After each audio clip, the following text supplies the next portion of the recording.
So once again, welcome back, my dear student of Standard 8. And today we will continue with our chapter number 10, that is the Following the Mahatma part 2, and this is part 2 of 2. Well, friends, we already covered its part 1, and in part 1 we had seen the Dandi Yatra. Okay, we seen that Gandhi ji ने दांडी यात्रा launch की थी नमक का कानून तोड़ने के लिए and all that and plus हम लोगों ने राउंड टेबल कॉन्फ्रेंसेस देखे थे, इंडिया इंडिपेंडेंस एक्ट देखा था, और हम लोग समवेयर कुछ there is about demand for Pakistan में आ गए थे. सो वहाँ से शुरू करेंगे, ठीक है. Okay, as you can see on your screen, demand for Pakistan. So 10.5 Maulana Azad and Gandhi ji in Sevagram. Okay, so let's see कि डिमांड ऑफ पाकिस्तान में अब क्या आता है. सो एग्जैक्टली माई इमेज आपको यहाँ पर देखना है. Mohammad Iqbal and Chaudhry Rahmat Ali were the Muslim leader who propagated that the Hindus and the Muslims should to form two separate nations as they represent two different cultures. The resolution of demand for Pakistan was passed in Muslim League session held at Lahore in March 1940. It was suggested to form an independent nation having a majority of the Muslim population. After this, the creation of Pakistan became the main objective of the Muslim League. देखो, जो उनके top leader थे मुस्लिम league के, Mohammad Iqbal and Chaudhry Rahmat Ali, ये लोग क्या propagate कर रहे हैं कि सिंस हिंदू और मुस्लिम तो अलग अलग कल्चर हैं कि एंड इन दोनों को जैसे कंट्री आज़ाद होता है तो इन दोनों को तो अलग अलग कंट्री फॉर्म कर लेनी चाहिए, और जो कंट्री मुसलमानों के लिए होगा, मुस्लिम लोगों के लिए होगा, उसका नाम होगा पाकिस्तान. ये मतलब उनकी जो एक तरह से इन लोगों ने इसकी डिमांड, एक रिजोल्यूशन पास किया स्पेशली लाहौर में 1940 में, और ये मुस्लिम लीग द्वारा किया गया. एंड इसके बाद मुस्लिम लीग का बस एक ही प्रोपगेशन है कि अब हमको पाकिस्तान कंट्री बनाना है, वो भी specially for Muslim. Maulana Azad was born in Mecca, and he knew many languages and was a scholar of Islam. He advocated the unity of all the religion. He was always very active in the Gandhian movement. इसके अलावा मौलाना आज़ाद जो थे ना, वो उनका जन्म मक्का में हुआ था, जो सऊदी अरेबिया के पास में. ये बहुत सारी भाषाएं जानते हैं, specially Arabic language also, and Islam के बहुत बड़े विद्वान स्कॉलर भी माने जाते हैं. इनका कहना है कि नहीं, देश में सारे लोगों को एक साथ रहना चाहिए, देश में यूनिटी होनी चाहिए, और ये और गांधी जी बहुत ही एक्टिव रहते थे ड्यूरिंग द फ्रीडम स्ट्रगल. अब हम बात करेंगे इंडिविजुअल सत्याग्रह की, ठीक है. Individual satyagraha you can see 10.6 Vinoba Bhave. Vinoba Bhave is a sincere student of Gandhi ji. Okay, teachers के कुछ स्टूडेंट्स होते हैं जिनको बहुत लाइक करते हैं, तो ये भी उनके एक स्टूडेंट थे जिनको गांधी जी बहुत पसंद करते थे. इन्होंने इंडिविजुअल सत्याग्रह किया. देखो, सत्याग्रह अभी तक क्या हो रहा था कि बहुत सारे लोग मिलकर कर रहे थे, लेकिन due to the world war Gandhi चाहते हैं कि ब्रिटिश गवर्नमेंट को ज़्यादा टेंशन ना हो. बोलो, अब ये भी ब्रिटिश गवर्नमेंट के बारे में सोचने लग गए, एंड ब्रिटिश गवर्नमेंट को ज़्यादा प्रॉब्लम फेस ना करनी पड़े, इसलिए इंडिविजुअल सत्याग्रह उन्होंने शुरू करवाया. Okay, so let's begin. Now during the world war two Gandhi ji started individual satyagraha instead of the mass satyagraha for 2 reasons. ठीक है, तो इंडिविजुअल सत्याग्रह क्यों शुरू किया? तो reason 1, there were chances it to be turning into the violent movement, or 2, Gandhi was not willing to put the British government into a very embarrassing situation during the world war. एक तो मतलब गांधी को ये अंदेशा था कि अगर मास सत्याग्रह किया तो इसमें वायलेंट एक्टिविटी हो सकती है. दूसरा रीजन, ब्रिटिश गवर्नमेंट एक ऐसी मतलब शर्मिंदगी वाली सिचुएशन में ना फंस जाए, इसलिए गांधी जी ने ये कदम उठाया. Gandhi ji selected Vinoba Bhave as the first individual satyagraha. Okay, so ये पहले थे जिन्होंने इंडिविजुअल सत्याग्रह शुरू किया था. Vinoba Bhave started his satyagraha by delivering a anti war speech. Okay, on the 5th day he was arrested by the government and was put in prison for 3 months. बाद में British government ने इन्हें पकड़ लिया, अरेस्ट कर लिया और 3 महीने के लिए जेल में डाल दिया. चलो, बहुत बढ़िया. Now, Vinoba Bhave was a basic inclination was toward the constructive program right from the beginning. Hence, Gandhiji had a deep faith him as a satyagrahi and a high values. तो गांधी जी के बहुत ही इंपॉर्टेंट स्टूडेंट थे and ये उनके principles को follow करते भी थे. Now as you can see on your screen things to know and Cripps mission दिया हुआ है. Now, what is this Cripps mission? Let us see. So, Sir Stanford Cripps was sent to India to pacify the agitation of Indian leaders with promises to grant the autonomy to the Federation of India. However, it nowhere mentioned when it would be done. Moreover, it agreed over the separate Pakistan too. The Indian National Congress was opposite and Winston Churchill withdrawn his proposal. तो एक Cripps mission आया था 1942 में जो ये check कर रहा था कि इंडिया के अभी प्रेजेंट सिनारियो क्या है और फ्यूचर में इंडिया को हम लोग क्या मतलब क्या किया जा सकता है उसके बारे में. क्रिप्स मिशन में इंडिया के इंडिपेंडेंस के बारे में कहीं पे भी कोई बात नहीं हुई. ऊपर से ये लोग कह रहे हैं कि हाँ मुसलमानों के लिए सेपरेट कंट्री पाकिस्तान होना चाहिए. इससे कांग्रेस वाले भड़क गए एंड उन्होंने एक मूवमेंट लॉन्च किया. इस मूवमेंट का नाम था क्विट इंडिया मूवमेंट, जिसको अगर हम लोग हिंदी में ट्रांसलेट करें तो भारत छोड़ो आंदोलन. ठीक है.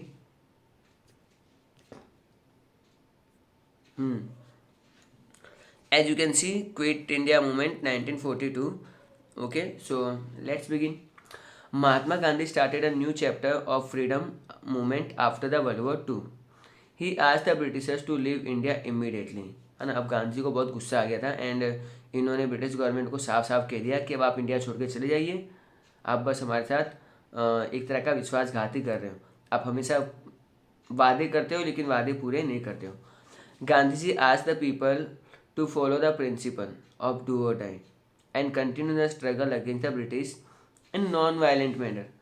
तो गांधी जी ने लोगों को कहा कि अब डू और डाई वाली सिचुएशन आ गई है, करेंगे या मरेंगे पर आज़ादी लेके रहेंगे.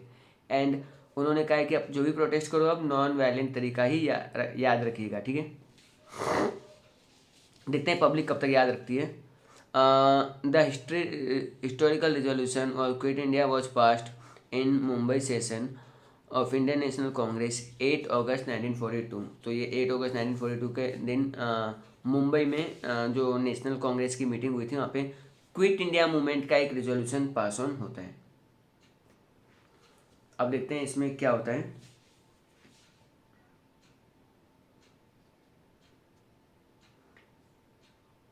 Okay. Gandhi ji and the other leader were arrested on the 9th of August and it gave a fresh impetus to the movement. So जैसे ये मूवमेंट रिजोल्यूशन पास होता है उसके अगले ही दिन 9 अगस्त को जितने भी इवन गांधी जी और बाकी के जो कांग्रेस के लीडर्स हैं इन सबको पकड़ के जेल में डाल दिया जाता है. The various public meeting, procession and protest and demonstration become order on the day across the nation. इसके विरोध में बहुत सारे आंदोलन हुए, बहुत सारे प्रोटेस्ट हुए. क्या पैसे किसी हमारे लीडर्स को जेल में डाल देते हैं all that. A large number of farmer and the youth join this movement. So बहुत सारे फार्मर्स एंड यूथ ने इसको ज्वाइन किया. They were the incident of the attack of the government building communication facility like the postage and telegraph. The government adopted the suppression measure like the mass arrest, confiscation of the property, imprisonment to curb the movement. More than 1 lakh people were arrested and put into the jail. तो उस time पे क्या हो रहा था कि लोग कहीं कहीं पे वायलेंट भी हो रहे थे. वो क्या कर रहे हैं, गवर्नमेंट की बिल्डिंग्स पे अटैक कर रहे हैं, उसको लूट रहे हैं. से फॉर एग्जाम्पल पास में किसी पोस्ट ऑफिस पे अटैक किया, सारा फर्नीचर उठा के ले गए, पूरी बिल्डिंग को तहस नहस कर दिया. तो लोग मतलब कहीं कहीं पे वायलेंट हो रहे थे. एंड फिर ब्रिटिश गवर्नमेंट ने इसको सप्रेस करने के लिए बहुत सारे लोगों को अरेस्ट किया, उनकी प्रॉपर्टियाँ जब्त कर ली गई. इवन कब तक अरेस्ट करोगे, जेल में ऑलरेडी 1 लाख पीपल हो चुके हैं. ठीक है. Thousands of people were shot. कहीं कहीं पे ब्रिटिश गवर्नमेंट ने लोगों पे गोलियां भी चलाई. But the British realise that it was the end of their rule in India and their hold over the people of India would not be for long. कहीं ना कहीं ये सारी चीज़ें देखते देखते ब्रिटिशर्स को अब अंदाज़ा हो गया था कि उनको लग रहा है कि अब इंडिया में हमारा टाइम ख़त्म हो चुका है, क्योंकि लोग हैं वो हमें इंडिया में देखना ही नहीं चाहते हैं. ये मतलब उनको अब चीज़ें क्लियर हो चुकी थी. ठीक है. Now we are going to read about the cabinet mission. Okay.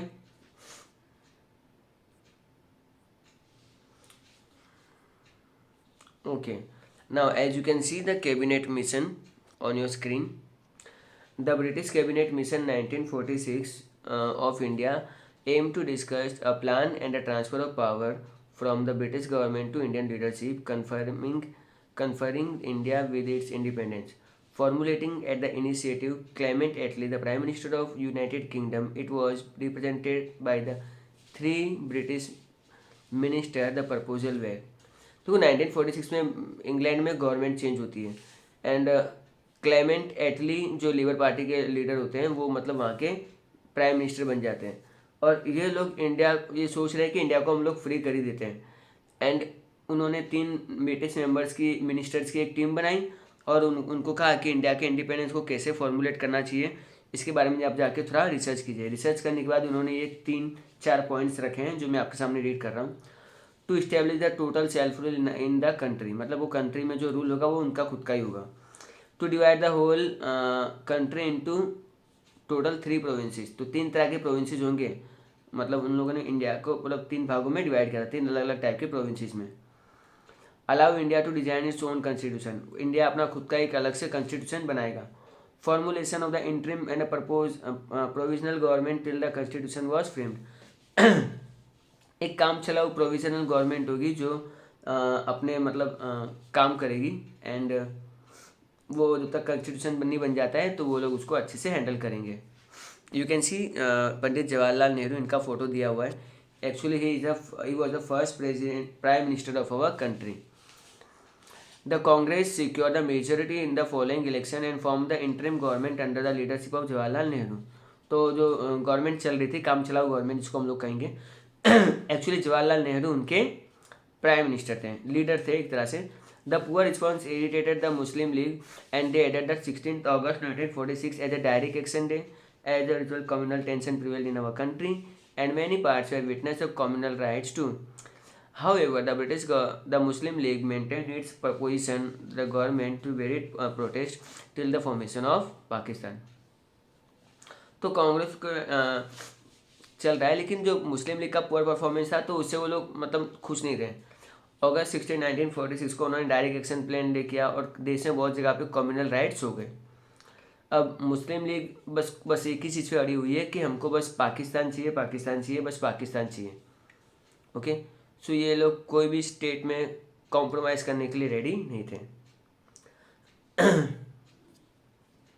Now Attlee announcement of independence of India फरवरी, डेट नहीं दी है but I will tell you, February 20 date थी, ठीक है। फाइनली 20 February 1947 के दिन, मतलब हमारी आज़ादी से कुछ we know it very well, अगस्त में हम लोग आज़ाद हुए थे। So it is somewhere 6 months ago before the independence. Attlee आते हैं और कुछ कहते हैं, क्या कहते हैं, see the communal integrity was jeopardised by the attitude of the Muslim League with the interim government. The British Parliament on 20th February 1947 announced in the Parliament that latest by June 1948 the powers would be completely transferred to India. तो उन्होंने देखा कि जो interim government तो हम लोगों ने India में फॉर्म कर दी है और जो मतलब चल भी रही है। 20 फरवरी 1947 के दिन ब्रिटिश पार्लियामेंट में एक अनाउंसमेंट हुई। According to that announcement Britishers ये कह रहे हैं कि बाई जून 1948, अभी एज्यूम कर लो थोड़ी देर के लिए कि right now it is February 1947, so June 1948 means what, since it's the second month February, अभी ईयर पूरा होने में 10 months बाकी हैं एंड जून यानी 6 months है तो 10 यानी 16 months के अंदर वो लोग इंडिया के लोगों को सारा ट्रांसफ़र देके अपने कंट्री इंग्लैंड लौट जाएंगे। The enthusiasm and the happiness of the Indian leader and the common people knew no bound, इससे इंडिया के लोग बहुत खुश हो गए, उनकी खुशी का कोई ठिकाना नहीं था। इन शॉर्ट कि ये लोग ये कह रहे हैं कि हम लोग इंडिया को बाय बाय बोल के जा रहे हैं। Gandhi welcome the decision of the British by the saying that it was their best decision. So Gandhi ji ने कहा कि ये जो उन्होंने एक्ट पास किया है ये बहुत अच्छा एक्ट है और इसको गांधी जी अप्रिशिएट करते हैं, इसको वेलकम कर रहे हैं। Okay friends, so I think this was your chapter, question answers are also there, but before that again I would like कि मैं आपको क्विक रिकैप कर दूं ताकि आपको इजीली समझ में आ जाए कि आज हमने क्या क्या पढ़ा है। सो हमने बात की थी डिमांड ऑफ पाकिस्तान की।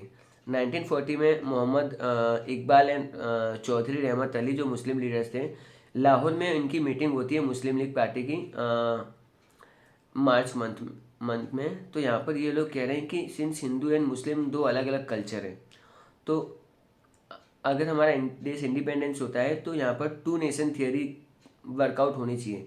मीन्स मुस्लिम मेजोरिटी की एक अलग कंट्री होनी चाहिए और हिंदुओं की एक अलग कंट्री होनी चाहिए। एंड इस तरह से उन लोगों ने पाकिस्तान की डिमांड शुरू कर दी। अब मुस्लिम लीग पार्टी का बस एक ही ऑब्जेक्टिव है, to form the Pakistan. Okay, Maulana Azad, ये एक मुस्लिम कम्युनिटी से बिलोंग करते हैं। इनका जन्म मक्का में हुआ था एंड ये गांधी की प्रिंसिपल्स को फॉलो करते हैं।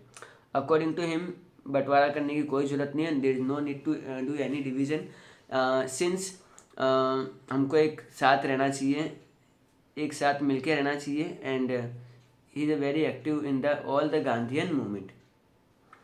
फिर हम लोगों ने देखा कि इंडिविजुअल सत्याग्रह शुरू होता है।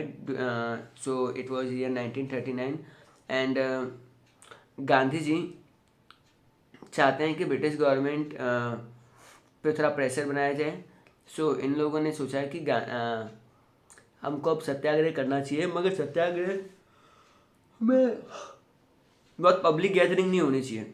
अदरवाइज़ क्या होता है, कई बार सिचुएशन आउट ऑफ कंट्रोल चली जाती है और चीज़ें वायलेंट हो जाती हैं। सो वो ब्रिटिश गवर्नमेंट को एम्बेरसिंग सिचुएशन ना हो, इसके लिए वो मतलब एक तरह से करते हैं और वायलेंट एक्टिविटी हो सकती है। इसके लिए उन्होंने इंडिविजुअल सत्याग्रह किया और इंडिविजुअल सत्याग्रह करने के लिए सबसे पहले विनोबा भावे, जो एक बहुत ही अच्छे स्टूडेंट थे गांधी के, और गांधी को इन पे पूरा ट्रस्ट भी था, जिससे ये अपना सत्याग्रह शुरू करते हैं। On the 5th day British government की पुलिस आती है, इनको पकड़ के सीधा जेल में ले जाती है। इसके अलावा विनोबा भावे भी मतलब गांधी के प्रिंसिपल्स फॉलो कर रहे हैं एंड बहुत ही एक्टिव थे। क्रिस मिशन आने वाला था इंडिया में एंड उसमें लोग आशा लगा के बैठे थे कि इंडिया के इंडिपेंडेंस के बारे में कुछ ना कुछ उसमें लिखा होगा। बट सिंस इंडिया के इंडिपेंडेंस के बारे में तो भूल जाओ, ऊपर से वो लोग कह रहे हैं कि हाँ पाकिस्तान शायद बन सकता है। इससे मतलब इंडियन लोग भड़क गए। ओके, तो उन्होंने विंस्टन चर्चिल के प्रपोजल को ही विड्रॉन कर दिया एंड फिर क्विट इंडिया मूवमेंट आता है। गांधी जी ने देखा कि this is the right time and उन्होंने लोगों से मतलब अपील की कि आप अब एक प्रिंसिपल फॉलो करो, डू और डाई। अगर आपको ब्रिटिशर्स के अगेंस्ट में फ्रीडम गेन करना है तो आपको नॉन वायलेंट तरीके से क्विट इंडिया मूवमेंट को कंटिन्यूसली चलाते रहना है। एंड ये डिसाइड हुआ था मुंबई में, मुंबई 8 अगस्त 1942 एंड ये क्विट इंडिया मूवमेंट होगा, करेंगे हम लोग, ये मतलब डिसाइड हो चुका था रिजोल्यूशन में। उसके अगले ही दिन 9 अगस्त को सारे लीडर्स को जेल के पीछे बांध दिया गया क्या मतलब उनमें रख दिया गया। और फिर जो पब्लिक है वो गांधी की बात फॉलो कर रही है, कहीं कहीं पे वायलेंट एक्टिविटी हो रही है, तो लोग गवर्नमेंट के ऑफिसेज, गवर्नमेंट की प्रॉपर्टीज़ को डैमेज कर रहे हैं।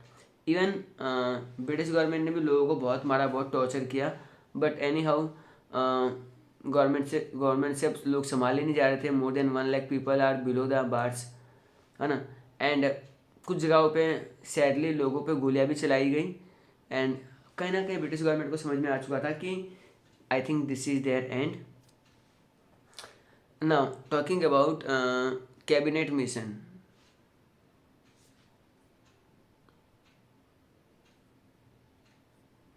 एक ही स्लाइड दोबारा आ गई, no problem. So cabinet mission 1946 में क्लेमेंट एटली जो प्राइम मिनिस्टर हैं वो तीन मिनिस्टर्स की एक टीम भेजते हैं कि चेक करने के लिए कि इंडिया को कैसे फ्री कर सकते हैं। पॉइंट नंबर 1, इंडिया के पास खुद का सेल्फ रूल होगा। पूरे इंडिया की उन्होंने 3 अलग अलग टेरिटरीज में डिवाइड कर दिया था। इंडिया अपना खुद का कॉन्स्टिट्यूशन भी बना सकता है। एंड जब तक उनका कॉन्स्टिट्यूशन ना बन जाए, एक प्रॉपर एक इंटरिम गवर्नमेंट यानी काम चलाऊ गवर्नमेंट होगी जो काम करेगी। ओके, इससे मुस्लिम लीग वाले नाराज हो जाते हैं और वो डायरेक्ट एक्शन डे अनाउंस कर देते हैं 16 अगस्त 1946 के दिन। एंड मुस्लिम लीग तो बस एक ही चीज़ पकड़ के बैठी है कि हमको बस पाकिस्तान ही चाहिए, एंड डेट्स इट। फाइनली 20 फरवरी 1947 को वो दिन आता है जब ब्रिटिश पार्लियामेंट इंडिया के लिए एक एक्ट पास करती है, बाई विच जून 1948 से पहले ब्रिटिश गवर्नमेंट सारे पावर इंडियंस को देके वापस अपने कंट्री में आ जाएगी। एंड इसका वेलकम करते हैं हमारे great leader Gandhi ji. Exercises questions 3 are there and 2 short note. All such things we are going to cover in our next session. So this is the ending of your chapter, and I hope student आपको ये chapter अच्छा लगा होगा, मज़ा आया होगा. So you guys are amazing. Keep learning, keep watching. Bye everyone.